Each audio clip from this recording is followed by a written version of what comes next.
Hello everybody, कैसे हैं आप लोग। आप समस्त छात्र एवं छात्राओं को सीतो सर गुरुद्वारा चैनल में हार्दिक हार्दिक शुभकामनाएं। आज मैं आप समस्त 10वीं के छात्र एवं छात्राओं के लिए सोशल साइंस यानी सामाजिक विज्ञान से महत्वपूर्ण मॉडल सेट लेकर आया हूं। प्यारे बच्चों, मैं आपको लगभग 5 मॉडल सेट का स्टडीज़ कराऊंगा और प्रत्येक मॉडल सेट में 80 क्वेश्चन होंगे और टोटल मिलाकर 8 पंचे 40 मतलब 400 क्वेश्चन का अध्ययन कराऊंगा। तो प्यारे बच्चों, आप हमारे वीडियो को शुरू से लेकर अंत तक अवश्य देखेंगे, क्योंकि यदि आप इसे छोड़ते हैं तो पछताने के अलावा कुछ नहीं मिलेगा। कहा जाता है जो कल था उसे भुला कर देखो, जो आज है उसे आजमा कर देखो, आने वाले पल खुद ही संभल जाएंगे। बस सीतो सर गुरुद्वारा चैनल को अपना कर देखो। तो प्यारे बच्चों, आज मैं चलता हूं इसी के साथ क्वेश्चन नंबर फर्स्ट पर। आप स्क्रीन देख पा रहे हैं। पहला क्वेश्चन है, ब्रेस्ट लिटोवस्क की संधि किन देशों के बीच हुई थी? तो इनका संधि रूस और जर्मनी के बीच हुआ था। डी के साथ सही जवाब चला जाएगा। अब क्वेश्चन नंबर 2 देखते हैं। आप स्क्रीन पर देख पा रहे हैं कि मार्च 1946 में फ्रांस तथा वियतनाम के बीच होने वाले समझौता को किस नाम से जाना जाता है? तो इसके अकॉर्डिंग अगर देखा जाए तो तितसीन, कैंटन, हो ची मिन, इनमें से कोई नहीं। तो प्यारे बच्चों, इनमें ऑप्शन इसका कोई नहीं के साथ चला जाएगा। अब क्वेश्चन नंबर देखते हैं 3, जो बहुत ही लाजवाब क्वेश्चन है। आपका कह रहा है क्वेश्चन, पूर्ण स्वराज की मांग का प्रस्ताव कांग्रेस के किस वार्षिक अधिवेशन में पारित हुआ था? तो 3 का सही जवाब चल जाएगा। 1929 लाहौर अधिवेशन में पारित हुआ था। अब क्वेश्चन नंबर 4 देखते हैं प्यारे बच्चों। क्वेश्चन नंबर 4, वल्लभ भाई पटेल को सरदार की उपाधि किस किसान आंदोलन के दौरान दिया गया था? तो इसको दिया गया था बारदोली किसान के आंदोलन के फलस्वरूप दिया गया था। इसका सही जवाब ए के साथ चला जाएगा। अब क्वेश्चन नंबर 5 देखते हैं प्यारे बच्चों। स्क्रीन पर आप देख पा रहे हैं, भारत के लिए पहली फैक्ट्री एक्ट कब पारित हुआ? तो भारत के लिए पहली फैक्ट्री एक्ट 1881 ईस्वी में पारित हुआ। इसे फटाफट नोट करें। अब क्वेश्चन नंबर 6 देखते हैं प्यारे बच्चों। पूंजीपति वर्ग के द्वारा किस वर्ग का शोषण हुआ है? तो पूंजीपति वर्ग के द्वारा सभी वर्गों का शोषण हुआ है, चाहे श्रमिक वर्ग हो या मध्यम वर्ग हो या कृषक वर्ग हो। अब क्वेश्चन नंबर देखते हैं 7। स्क्रीन पर आप देख पा रहे हैं, आधुनिक युग में अर्थव्यवस्था के क्षेत्र में होने वाली सबसे बड़ी क्रांति कौन थी? तो क्वेश्चन नंबर 7 का सही जवाब चला जाएगा, वो था आपका औद्योगिक क्रांति। बी के साथ चला जाएगा। अब क्वेश्चन नंबर 8 स्क्रीन पर आप देख पा रहे हैं, बहुत ही लाजवाब शानदार क्वेश्चन आप लोगों के बीच है। 8 है, भूमंडलीयकरण। भूमंडलीयकरण की शुरुआत किस दशक में हुई थी? तो 1990 के दशक में हुई थी। अब क्वेश्चन नंबर देखते हैं 9, गुटेनबर्ग ने सर्वप्रथम किस पुस्तक की छपाई की? तो गुटेनबर्ग ने सर्वप्रथम बाइबिल की छपाई की थी। अब क्वेश्चन नंबर 10 देखते हैं।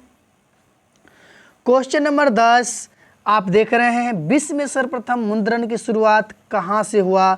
विश्व में सर्वप्रथम मुद्रण का शुरुआत कहाँ से हुआ? तो चीन से हुआ प्यारे बच्चों। क्वेश्चन नंबर 11 देखते हैं। 11 क्वेश्चन नंबर देखते हैं कि मेढक के प्रजनन प्रक्रिया को बाधित करने वाला रसायन कौन सा है? तो बाधित करने वाला रसायन एंड्रीन है। अब क्वेश्चन नंबर 12 देख लेते हैं, बिहार में अति जल दोहन से भूमिगत जल में किस तत्व का संकेंद्रण बढ़ा है? किस तत्व का संकेंद्रण बढ़ा है? तो आर्सेनिक का बढ़ा है। ऑप्शन नंबर सी के साथ चला जाएगा। अब क्वेश्चन नंबर देखते हैं 13, संविधान की धारा का संबंध किससे है? तो वन इसका सही जवाब चला जाएगा ए के साथ। वन जीवों तथा प्राकृतिक संसाधन के संरक्षण से है। अब क्वेश्चन नंबर 14 देखते हैं। 14 है, बिहार के कितने प्रतिशत भौगोलिक क्षेत्र में वन का फैलाव है? बिहार के कितने प्रतिशत भौगोलिक क्षेत्र में वन का फैलाव है? तो 7% फैलाव है। ऑप्शन नंबर डी के साथ चला जाएगा। अब देखते हैं क्वेश्चन नंबर 15 देखते हैं, एल्युमिनियम बनाने के लिए किस खनिज की आवश्यकता पड़ती है? तो एल्युमिनियम बनाने के लिए इसका जो अयस्क है बॉक्साइट की आवश्यकता पड़ती है। अब क्वेश्चन नंबर देखते हैं 16। भारत के किस राज्य में सौर ऊर्जा के विकास की सर्वाधिक संभावनाएं हैं?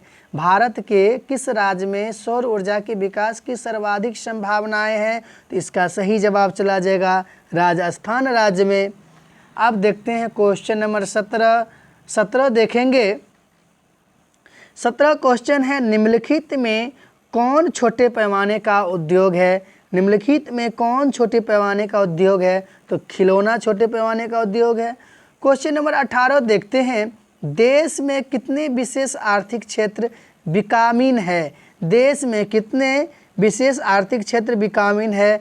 तो 5 आर्थिक क्षेत्र विकामीन है।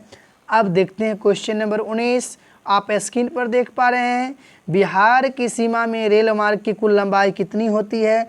बिहार की सीमा में रेल मार्ग की कुल लंबाई कितनी होती है? तो 6283 किलोमीटर होता है। एक के साथ चला जाएगा। क्वेश्चन नंबर 20 देखते हैं प्यारे बच्चों, स्क्रीन पर आप देख पा रहे हैं, तल चिन्ह की सहायता से किस स्थान विशेष की माप की गई? उस ऊंचाई को क्या कहा जाता है? तो स्पष्टतः सही जवाब उसे स्थानिक ऊंचाई कहा जाता है प्यारे बच्चों। अब क्वेश्चन नंबर 21 देखते हैं, जो आप लोग स्क्रीन पर देख पा रहे हैं। 21 है, जब हम लैंगिक विभाजन की बात करते हैं तो हमारा अभिप्राय क्या होता है? जब हम लैंगिक विभाजन की बात करते हैं तो हमारा अभिप्राय क्या होता है? तो उसका स्पष्टतः जवाब चला जाएगा बी के साथ, समाज द्वारा स्त्रियों और पुरुषों की दी गई असमान भूमिका की बात होती है। क्वेश्चन नंबर 22 देखते हैं, भारतीय संविधान के बारे में इनमें से कौन सा कथन सही है? भारतीय संविधान के बारे में इनमें से कौन सा कथन सही है? तो प्यारे बच्चों, भारतीय संविधान के बारे में यह धर्म के आधार पर भेदभाव की मनाही करता है। मतलब ये चल जाएगा कि धर्म के आधार पर भेदभाव को नहीं करना चाहिए, मनाही करता है। ए के साथ चला जाएगा। अब क्वेश्चन नंबर 23 देखते हैं, बहुत ही शानदार क्वेश्चन, सत्ता में साझेदारी सही है क्योंकि? सत्ता में साझेदारी सही है क्योंकि देश की एकता को कमज़ोर करती है। देश की एकता को क्या करती है? कमज़ोर करती है। इसका सही जवाब बी के साथ चले जाएगा। अब क्वेश्चन नंबर 24 देखते हैं, वर्ष 1975 ईस्वी को भारतीय राजनीति में किस लिए जाना जाता है? वर्ष 1975 में भारतीय राजनीति में किस लिए जाना जाता है? तो 24 का सही जवाब सी के साथ चला जाएगा, देश में आपातकाल लागू हुआ था, इसके नाम से जाना जाता है। क्वेश्चन नंबर 25 देखते हैं, बिहार में संपूर्ण क्रांति का नेतृत्व निम्न में से किसने किया? बिहार में संपूर्ण क्रांति का नेतृत्व निम्न में से किसने किया? तो सभी लोग जान रहे हैं, जयप्रकाश नारायण ने किए थे। अब 26 नंबर क्वेश्चन देखते हैं, नर्मदा घाटी परियोजना किस राज्यों से संबंधित है? नर्मदा घाटी परियोजना किस राज्यों से संबंधित है? तो पश्चिम बंगाल, उत्तर प्रदेश और पंजाब राज्यों से संबंधित है। सी के साथ चला जाएगा। अब क्वेश्चन नंबर 27 देखते हैं प्यारे बच्चों, निम्न में से किस लोकतंत्र का प्राण माना जाता है? किसे लोकतंत्र का प्राण माना जाता है? तो इसका सही जवाब चला जाएगा राजनीतिक दल को। राजनीतिक दल को लोकतंत्र का प्राण माना जाता है। अब क्वेश्चन नंबर 28 देखते हैं, सही लाजवाब क्वेश्चंस है, दल बदल कानून निम्न में से किस पर लागू होता है? तो दल बदल कानून निम्न में से सांसदों और विधायकों पर लागू होता है। अब क्वेश्चन नंबर 29 देखते हैं, जनता दल पार्टी का गठन कब हुआ? जनता दल पार्टी का गठन कब हुआ? तो इसका गठन 1990 में हुआ। सही जवाब, इसका गठन 1999 में हुआ। सही जवाब किसके साथ चला जाएगा? बी के साथ चला जाएगा। अब क्वेश्चन नंबर 30 देखते हैं प्यारे बच्चों, निम्न में से कौन अर्थव्यवस्था के प्राथमिक क्षेत्र में सम्मिलित है? निम्न में से कौन अर्थव्यवस्था के प्राथमिक क्षेत्र में सम्मिलित है? तो इसका सही जवाब औद्योगिक क्षेत्र के साथ चला जाएगा। 31 नंबर क्वेश्चन देखते हैं, जिस देश की प्रति व्यक्ति आय अधिक होती है वो देश क्या कहलाता है? जिस देश की प्रति व्यक्ति आय अधिक होती है वो क्या कहलाता है? तो वो विकसित देश कहलाता है। अब क्वेश्चन नंबर 32 देखते हैं, बहुत ही जानदार बिहार से संबंधित क्वेश्चन। बिहार के किस जिले की प्रति व्यक्ति आय सबसे अधिक है? बिहार के किस जिले की प्रति व्यक्ति आय सबसे अधिक है? तो पटना। इसका सही जवाब किस चला जाएगा? पटना से चला जाएगा, पटना से। अब भारत का केंद्रीय बैंक कौन सा है? 33 नंबर क्वेश्चन, भारत का केंद्रीय बैंक कौन सा है? तो इसका केंद्रीय बैंक जो है रिजर्व बैंक ऑफ इंडिया है, जिसको हम लोग कहते हैं RBI कहते हैं। अब क्वेश्चन नंबर 34 देखते हैं प्यारे बच्चों, व्यावसायिक बैंकों का सर्वप्रथम राष्ट्रीयकरण कब किया गया?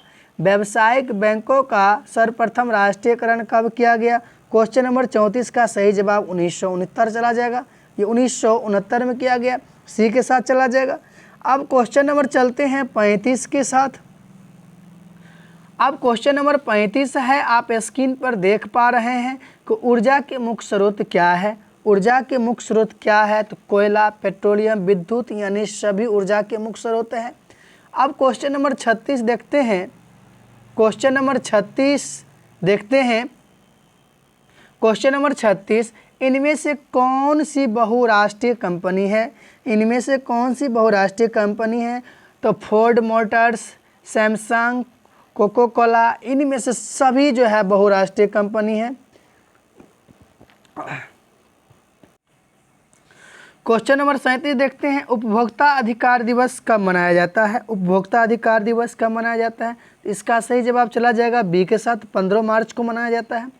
क्वेश्चन नंबर 38 देखते हैं। 38 क्वेश्चन नंबर देखते हैं। 38 क्वेश्चन नंबर देखते हैं, यदि किसी वस्तु या सेवा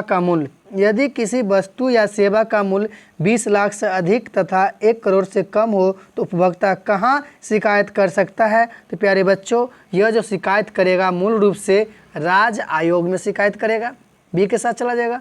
अब क्वेश्चन नंबर 39 देखते हैं, सुनामी का प्रमुख कारण क्या है? सुनामी का प्रमुख कारण क्या है? तो समुद्र में भूकंप का आना सुनामी का प्रमुख कारण है, एक साथ चला जाएगा। क्वेश्चन नंबर 40 देखते हैं, भूकंप केंद्र के ऊर्ध्वाधर पृथ्वी पर स्थित केंद्र को क्या कहा जाता है? तो बाबू अधिक केंद्र कहते हैं उसे। अब क्वेश्चन नंबर देखते हैं 41, भारत का राष्ट्रीय पक्षी क्या है? बहुत ही इजी क्वेश्चन है, भारत का राष्ट्रीय पक्षी क्या है? तो मयूर है। अब क्वेश्चन नंबर 42 देखते हैं, स्पष्टतः किस राज्य में वन का सबसे अधिक विस्तार है?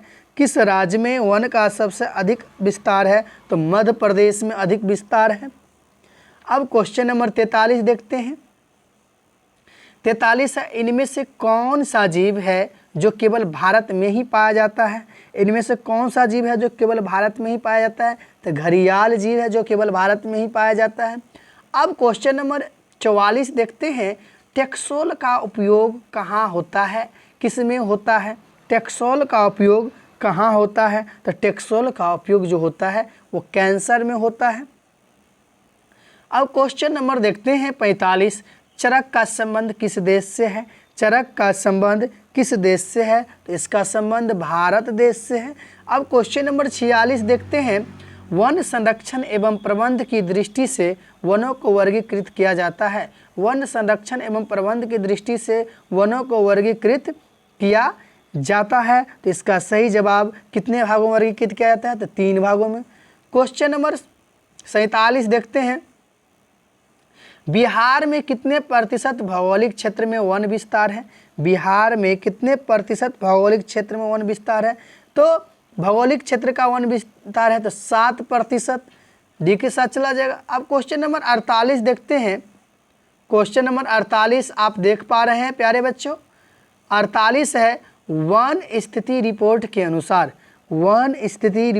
अनुसार भारत में वन का विस्तार कितना होता है? तो इसका सही जवाब 20.55% भौगोलिक क्षेत्र में होता है, इसका बी के साथ चला जाएगा। अब क्वेश्चन नंबर 49 देखते हैं, संविधान की धारा 2I का संबंध, संविधान की धारा 2I मतलब 21 का संबंध किससे है? संविधान की धारा 21 का संबंध किससे है? तो वन्य जीवों तथा प्रस्तुतिक संसाधनों के संरक्षण से है। एक के साथ चला जाएगा। अब क्वेश्चन नंबर 50 देखते हैं। प्राकृतिक संसाधनों के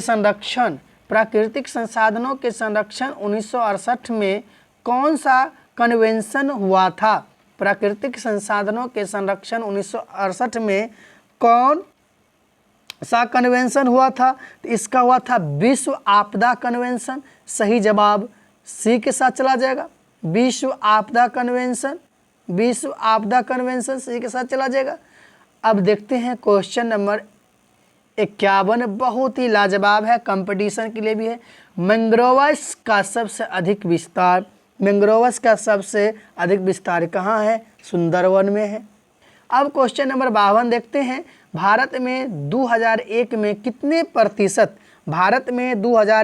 कितने प्रतिशत भौगोलिक क्षेत्र में वन का विस्तार था?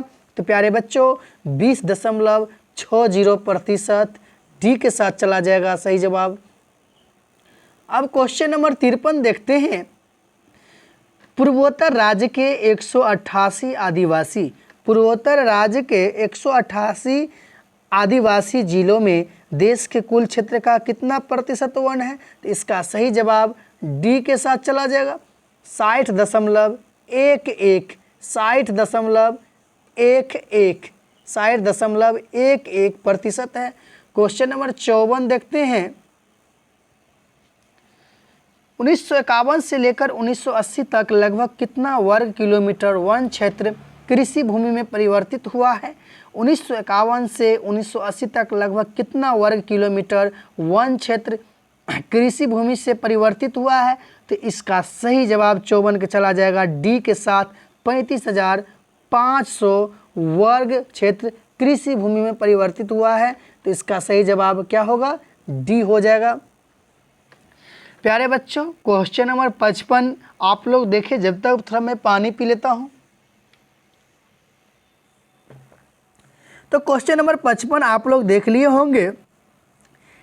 एक एनजीओ को वानिकी रिपोर्ट के अनुसार 1948 में विश्व में कितने हेक्टेयर भूमि पर वन का विस्तार था?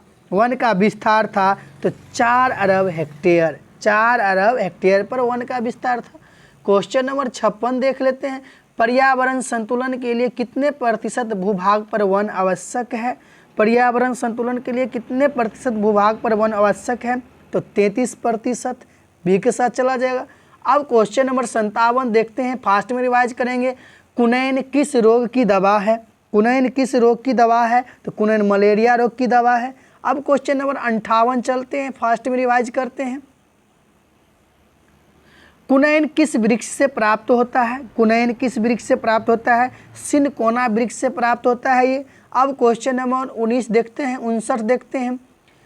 बाघ परियोजना कब प्रारंभ हुआ था? तो बाघ परियोजना 1973 में प्रारंभ हुआ था। बी के साथ चला जाएगा। अब क्वेश्चन नंबर 60 देखते हैं, बहुत ही लाजवाब क्वेश्चन है। क्वेश्चन नंबर 60 देखते हैं। भारत का राष्ट्रीय पशु क्या है? तो भारत का राष्ट्रीय पशु बाघ है। 60 का सही जवाब चला जाएगा सी के साथ बाघ। अब क्वेश्चन नंबर 61 देखते हैं। घड़ियाली प्रजनन केंद्र कहाँ स्थित है? तो मुरैना में स्थित है। सही जवाब बी के साथ चला जाएगा। इसका सही जवाब बी के साथ चला जाएगा, मुरैना में स्थित है। अब क्वेश्चन नंबर 62 देखते हैं। स्पष्ट भारत में उजला बाघ प्रजनन केंद्र कहाँ स्थापित है? तो भारत में उजला बाघ प्रजनन केंद्र कहाँ स्थापित है? तो नंदनकानन उड़ीसा में स्थापित है। ए के साथ चला जाएगा।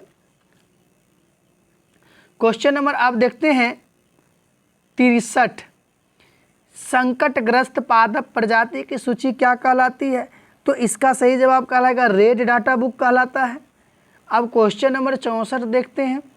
साल किस वन का वृक्ष है? तो साल पतझड़ वन का वृक्ष है। डी के साथ चला जाएगा। क्वेश्चन नंबर 65 देखते हैं। हॉट स्पॉट्स की पहचान पर किसने जोर दिया था? तो नॉर्मन मेयर्स ने दिया था, नॉर्मन मेयर्स सी के साथ चला जाएगा, नॉर्मन मेयर्स ने दिया था, सी के साथ चला जाएगा।